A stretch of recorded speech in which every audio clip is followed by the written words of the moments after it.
খড়দহ পৌরসভা 2 নম্বর ওয়ার্ডের এলপি কলোনিতে এক গৃহবধূর উপর অ্যাসিড হামলার অভিযোগ উঠেছে প্রতিবেশী ভাড়াটিয়া যুবকের বিরুদ্ধে। যদিও রঘুরা থানার পুলিশ অভিযুক্ত যুবককে আটকও করেছে। স্থানীয় সূত্রে জানা গেছে, স্থানীয় অলোক দাসের বাড়িতে ভাড়া থাকেন দুটি পরিবার।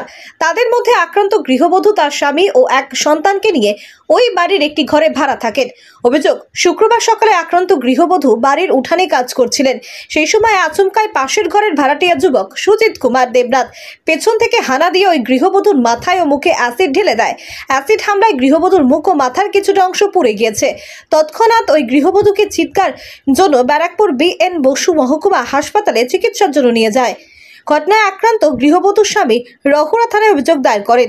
সেই অভিযোগের ভিত্তিতে পুলিশ অভিযুক্ত প্রতিবেশী ভাড়াটিয়া সুজিত কুমার দেবনাথকে আটক করেছে। ব্যারাকপুর থেকে বিশ্বজিৎ নাথের রিপোর্ট, বাংলা MG নিউজ। আপনার ওয়ার্ডে এলপি কলোনিতে একটা ঘটনা ঘটেছে, আপনি কি বিষয়টা জানেন? হ্যাঁ, এলপি কলোনিতে ভাড়া থাকে তারক দাসের বাড়িতে, দুজনই ভাড়াটে। আমি যা শুনলাম যে ছেলেটি ওই গৃহবধূর উপরে একটা এরকম ঘটনা ঘটিয়েছে। সত্যি নিন্দনীয় ঘটনা। আজকের দিনে যে এইরকম ঘটনা ঘটতে পারে, এটা আমরা শোনার পর সঙ্গে সঙ্গে আমাদের একটা শক হয়েছে, যা হয়।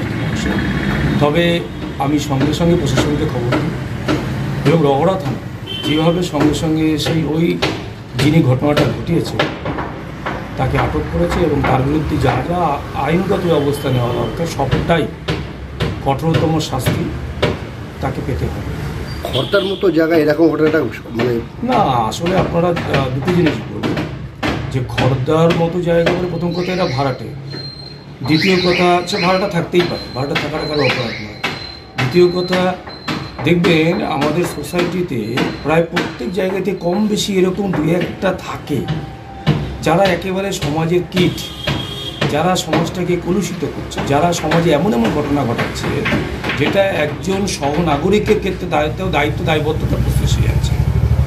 সমাজের যত সহনাগরিক আছে তার বেশিরভাগটাই ভালো। প্রায় প্রত্যেকটা জায়গাতে কম বেশি দেখবেন দুই একজন এরকম থেকে যাচ্ছে যারা এই ধরনের দুই একটা ঘটনা ঘটিয়ে ফেলছে, যেটা সমাজে খুবই নিন্দনীয় উদাহরণ হিসাবে হয়ে যাচ্ছে।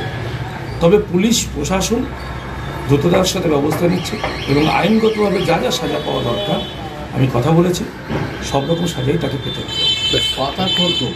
ডাঙ্গাপাড়া এলপি কলোনিতে একটা ঘটনা ঘটেছে, যেটা আপনার বইয়ের ওপর নাকি অ্যাসিড মেরেছে পাশের বাড়ি ভাড়াটে। কি বলবেন বিষয়টা, কি জানেন? আমি তো উপস্থিত ছিলাম না, আমি ডিউটি গেছিলাম। তারপরে আমার ভাইপো ফোন করে বলল এই ব্যাপার হয়েছে কাকা, তুমি তাড়াতাড়ি আসো। তারপরে আমি আসলাম, এসে দেখলাম ওদেরকে হসপিটালে নিয়ে গেছিলো ভাইপো। হসপিটাল থেকে, কোন হাসপাতালে নিয়ে গেছে? বীরেন বোস থেকে ও তখনই নিয়ে আসলো। নিয়ে আসার পরে আমি দেখছি লোক ওইখানে জড়ো হয়েছিল। তারপরে পুলিশ গিয়ে পৌঁছালো। পুলিশ গিয়ে পৌঁছে ওকে ধরে নিয়ে আসলো। আমি যা শুনলাম যে বউর গলা টিপে অ্যাসিড ঢেলে দিয়েছে, ওর মাথায় মুখ ফুক সব ফুলে গেছে। এটা কেন ঘটলো দাদা এই ঘটনা? ওইটা আমি দাদা বলতে পারবো না। আগেও আমাদের ওদের সঙ্গে কোনোদিন ঝগড়া হয়নি কি কিছু হয়নি, আমি ওইটা বলতে পারবো। কি যে ঢেলেছে তার নাম কি? ওর নাম হচ্ছে সুজিত কুমার দেবনাথ। ওকে আপনারই পাশে ভাড়া থাকে? পাশে ভাড়াটিয়া। আপনার নাম? অশোক দাস। আর যেই বাড়িতে ভাড়া থাকেন আপনি? অলোক দাস। আর এটা কি আগে কোনো শত্রুতা ছিল? না না না না, আমাদের কোনোদিন ওর সঙ্গে ঝগড়াঝাটি হয়নি। আমি কেন বলতে যাবো হয়েছে বলে? এটা হঠাৎ হলো? হঠাৎ। ওকে কি পুলিশ তুলে নিয়ে গেছে? ওকে পুলিশ তুলে নিয়ে গেছে।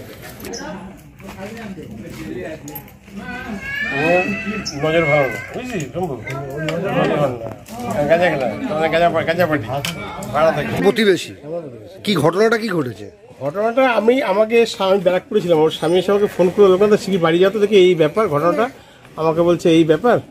আমি আসলাম, তো জিজ্ঞেস করলাম কী হয়েছে। ওর মা, মানে ছেলেটার মা বলছে যে ছেলেটা মেরেছে, বলছে হাতের বদলটা ধরেছিল, চাপ লেগেছে, মুখে লেগে বললেন। আমি বললাম ঘরের ভিতরে কী করে গেল? তাহলে ঘরের ভিতরে অ্যাসিডটা তাহলে কী করে গেল? যদি হাতের ভিতরে থেকে ঘরের ভিতরে অ্যাসিডটা কী করে গেল? কেন এরকম হলো দাদা? আর তোমার ছেলে তো এরকম, তুমি যেন বলছো ছেলে এই করেছে ভালো, তোমার ছেলে খুব সুবিধার ছেলে না, ছেলে হচ্ছে গাঁজা খায়, শুকা খাওয়া ছেলে। কি নাম? এই যে ওর নামটা কি আশিস, ওর নামটা কি জানি, ওর নামটা কি জানি আশিস, ওর নামটা সুজিত কুমার দেবনাথ। ও এখানে থাকে না, দমদমে কাজ করে, এখানে আসে। ওই যখন আসে একবার 2 মাস 3 মাস 4 মাস থাকে, আবার চলে যায়। বাড়ির মালিক কে? বাড়ির মালিক থাকে বাইরে, ওই উপরে থাকে, বাইরে আছে, ওই জামশেদপুরে থাকে। কি নাম? অলোক দাস।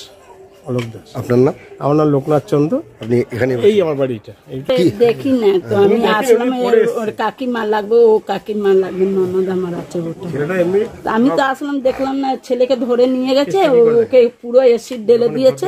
আর ওসব আমি তো জানি না, ওনার গায়ে ধরে নিয়েছে কি দেখো, আমাকে পুরো জল, ওই যে দিদি আছে ওনাকে ধরেছিল, বাঁচা বাঁচাও ছিল সারা ঘর ছেলেকে মেরেছে, শুকিয়ে গেছে এখন কিছু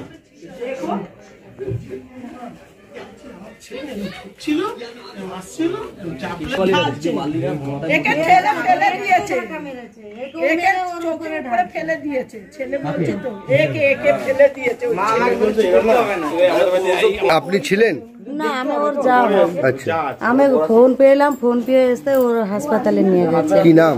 কাঞ্চন দাস। মানে যারকে অ্যাসিড মেরেছে আপনার যে যা, তার নাম কি?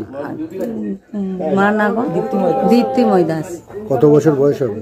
বয়স 27-28। যে মেরেছে কেন মারলো, কেন? ভাড়া ঘর আমি জানি না, আমি আলাদা জায়গায় থাকি, ও এখানে ভাড়া থাকে, আমরা কোয়ার্টারে থাকি। আমরা ফোন পেয়ে এসেছে ওর কাছে। ঘটেছিল আমি ঠিক মতো জানি না, আমি বাড়িতে ছিলাম, কাজ করছিলাম, এই যে কলে কাজ করছিলাম। তারপরে এখানে এসে আমাকে প্রথমে দিদি দিদি করে ধরে আমাকে ধরেছে, এই হাতটা পুরো আমার জ্বালা করছিল। কি দেখলে, পজিশন কি ছিল? পজিশন তো দেখলাম পুরো ফুলে টুলে, মুখ ফুক সোডা, গোটা শরীর ফুলে গেছে ওর, মানে মুখটাই। আচ্ছা, আপনারা পাশে দেখেন, কেন এরকম হলো? সে তো মানে কারণটা কি হতে পারে? একটা মহিলার গায়ে অ্যাসিড মেরে দিল, কোন তো কারণ হতে পারে। ছেলেটা বলতে আমি আপনাকে বলছি, ছেলেটার কেসটা কি জানেন তো, ও কিন্তু এরকম খারাপ কিছু দেখিনি, কিন্তু ও সবসময় নেশা করে, গাঁজা, মানে গাঁজার নেশা করে এমনি করে। কিন্তু আমার বউ যখন এই ঘরটা আগে ভাড়া থাকতো, ছেলেটা এই ঘরটা ভাড়া থাকতো, আমার বউকে কদিন খুলে দেখেছি, বুঝছি না তো ওর এইটার বয়স। আর বউটা যখন বাইরে কাপড় জামা মিলতে আসে না, ওখানে দাঁড়িয়ে থাকতো, তাকিয়ে থাকতো, কোনো বাজে টোয়েন্টি কাটেনি, বলবো না ফালতু কথা, কোনো বাজে টোয়েন্টি কিন্তু হা করে তাকিয়ে থাকবে, জানো তো। মানে কোনো আক্রোশে এটা করলো? কোনো কিছু বলেনি, কোনো বলতে দেখিনি। আমি অনেকদিন তাকে তাকে ছিলাম ধরার জন্য। আপনার কি পাশের বাড়ি? আপনার নাম? আমার নাম সোমা চন্দ্র।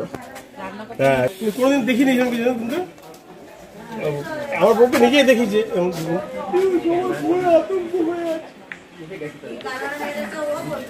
কিন্তু